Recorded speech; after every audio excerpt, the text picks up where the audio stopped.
Hello and welcome back. My name is Jack B, and as always, thank you for viewing my video. I recently had an incident which resulted in the topic of this video. The incident occurred while I was in my vehicle, first in line, and stopped at a traffic light. I was waiting for the light to change when my vehicle was bumped from behind by another vehicle. I put the shifter in park and got out to survey the damage. The other driver just sat in their vehicle. There was no perceivable damage to my vehicle. I went back to the other driver, and the first words they uttered were, "You backed up on me." The other driver insisted that I backed up on them. I won't bore everyone with details, but we did what we had to do, and then we moved on. Since the other driver started to lie immediately, naturally, and so confidently that I later wondered if they lied about everything during their entire life. Some people have a philosophy that stipulates, never admit being wrong or being guilty, no matter what. Lie if you must. My research on this led me down a few rabbit holes. I first wondered about people involved with car accidents and lying, then lying in general, and then chronic, malicious lying. There is no exact census on how many people lie at the scene of a fender bender, but surveys indicate that an estimated 40% of drivers lie or manipulate facts about fault after a crash to avoid getting a traffic citation, having higher insurance premiums, or having their driving record impacted. In addition, 34% of U.S. drivers admit to lying on their initial car insurance applications. Research indicates that almost everyone lies. Although there are some people that rarely lie, the vast majority of adults tell at least one or two white lies every day to protect feelings or avoid conflict. However, studies reveal that the bulk of everyday lies are actually told by a very small percentage of prolific liars. The vast majority of people do not frequently or intentionally tell malicious lies. Small fibs such as, "I'm having a great time, that looks wonderful," or "those pants do not make you look big," keep social interactions smooth and avoid unnecessary awkwardness. People often lie to hide mistakes, escape embarrassment, or dodge punishment. They may also exaggerate their successes or omit their failures to present a better version of themselves to others. People can get into the habit of telling malicious lies. Psychological research indicates that dishonesty can act as a slippery slope. The more frequently someone lies, especially without immediate consequences, the more desensitized they become, making future deceit feel progressively easier, faster, and more automatic. Neurological studies show that the brain's emotional response to lying, typically centered in the amygdala, decreases the more often a person is dishonest. The initial guilt wears off, removing the internal barrier to telling larger or more frequent lies. Habitual liars often use deceit as a quick shortcut to dodge conflict, protect their ego, or manage how others perceive them. Over time, their brains default to lying because it feels like the path of least resistance. In some cases, chronic lying can indicate deeper psychological issues. Chronic lying can become compulsive, done without an obvious motive, or pathological. It is frequently linked to underlying issues such as low self-esteem, deep insecurity, or personality disorders that drive individuals to manipulate others to gain validation or control. There is no exact figure for how many people tell malicious lies. Social science research generally measures the frequency of lying rather than the intent. However, studies show that most Americans tell one or two lies daily, with 60 to 87% of falsehoods originating from just 1 to 5% of prolific liars. The average American's daily lies consist of harmless white lies or social buffers. For example, "I'm doing great." Research indicates that roughly 60% of people tell 0 lies on any given day. Nearly half of all everyday lies are told by a small subset, between 1 to 5% of the population. A small percentage of individuals lie maliciously to purposefully cause harm, deceive for financial gain, or manipulate others. Surveys from various platforms show that most everyday deceptions are driven by benign motives. Other studies estimate the prevalence for chronic, deeply ingrained, or pathological lying, a state of consistent, often purposeless deception, to be roughly 8 to 13% of the general population. There is no inherent national, ethnic, or cultural group where lying is biologically or culturally ingrained as a default trait. However, lying is a universal human behavior used by specific individuals and sometimes fostered in specific environments.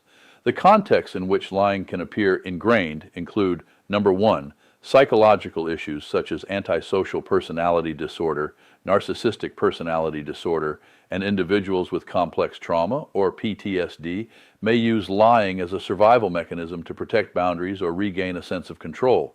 Number 2, specific environments and groups. Psychological research shows that when people operate in groups, they are statistically more likely to lie than individuals. This happens when members discuss and mutually justify dishonest behavior for shared financial or strategic gain. In negotiation and the sales environments, in some specialized professional fields like certain high-stakes negotiations or advertising, exaggeration and withholding the full truth are often considered standard practice rather than malicious deceit. Number 3, cultural communication norms. Cultural anthropologists note that what one society views as a lie, another society views as a vital social lubricant. In many East Asian cultures, indirect communication and white lies are actively utilized to protect the feelings of others and preserve group harmony. This behavior is considered a social virtue rather than moral transgression.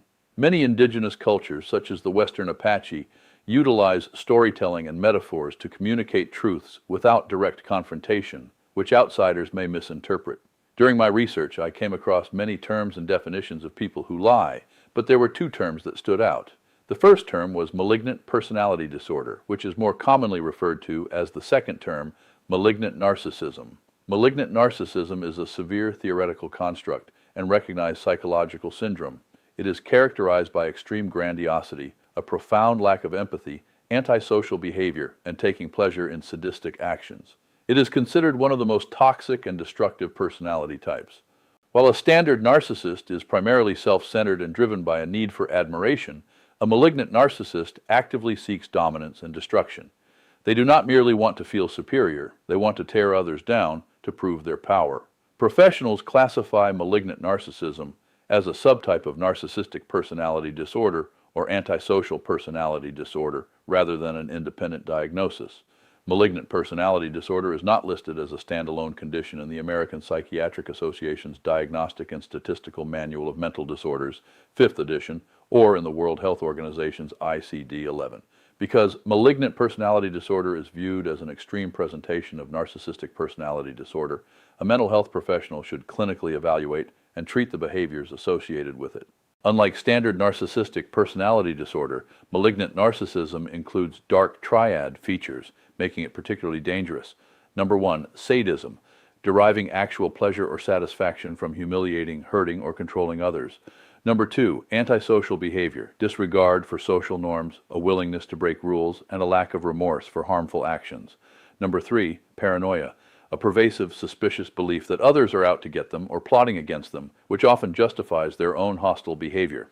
Number 4, Machiavellianism, using charm to manipulate, deceive, and exploit others as a means to an end. Individuals with malignant traits often gravitate toward specific professions that offer power, prestige, and opportunities to control others without accountability, such as, number 1, high-level corporate management, CEO, or executive positions that allow for manipulation, ruthlessness, and unquestioned authority. Number 2, politics and law, careers that offer a combination of status, legal leverage, and power over others. Positions that are perceived to have no accountability. Number 3, law enforcement and corrections, positions offering the ability to legally exert physical and psychological dominance over vulnerable or captive populations. Number 4, healthcare and academia, highly specialized hierarchical fields, for example surgeons, where individuals hold absolute control, or academia where they can demand adoration. Number 5, media and entertainment, fields that provide a constant spotlight, widespread validation, and a platform for self-promotion. People who do not exhibit malignant traits typically have careers that require deep, selfless empathy, strict collaborative teamwork without a hierarchy, or working in obscurity. Individuals with malignant personality disorder, commonly referred to as malignant narcissism, are widely considered dangerous. They are considered high risk due to several factors. Number 1, the psychological and emotional abuse. They manipulate, exploit, and use coercive control to dominate partners, family members, or employees. Number 2, sadism and malice. Unlike typical narcissists who merely seek admiration, malignant narcissists often derive pleasure from causing harm or destroying others' lives. Number 3, a lack of conscience. They display a callous disregard for rules, laws, and the well-being of others, exhibiting little to no remorse when they cause damage. Number 4, their paranoia and rage. When their dominance or ego is threatened, they can experience disproportionate bursts of targeted, vengeful rage. If you are dealing with someone displaying these behaviors, prioritize your safety and establish firm boundaries. The root or underlying condition, narcissistic personality disorder, affects an estimated 1/2 to 5% of the general U.S. population. This translates to roughly 1.6 to 16.5 million Americans. The malignant subset, malignant narcissism, is considered a highly extreme and rare subset of narcissism. Mental health professionals suggest its prevalence is significantly lower than that of standard narcissistic personality disorder because it is a complex behavioral construct rather than a recognized medical classification. Exact demographic and population statistics do not exist. The exact number of people afflicted with malignant narcissism is not known, but here are some stats about the broader population with narcissistic personality disorder in the United States. Number 1. In the general U.S. population, there are approximately 1/2 to 5% estimated to have narcissistic personality disorder. Number 2. The U.S. population is over 341 million people. The percentages equate to approximately 1.7 to 17 million people who fall on the narcissistic spectrum. Number 3. Experts suggest only a small fraction of this already small percentage would exhibit the severe, predatory, and malicious traits required to be considered a malignant narcissist. In summary, the truth is out there. People may not tell the truth, and they may even suppress it for their own advantage. Always verify information people tell you. Look around to see if you know people that fit into the categories mentioned above. Well, these are my thoughts for today. And again, whether you agree or disagree, please verify the information presented. Thank you. And until next time, take care and be safe. No, Kevin. Me na do it. Ooh.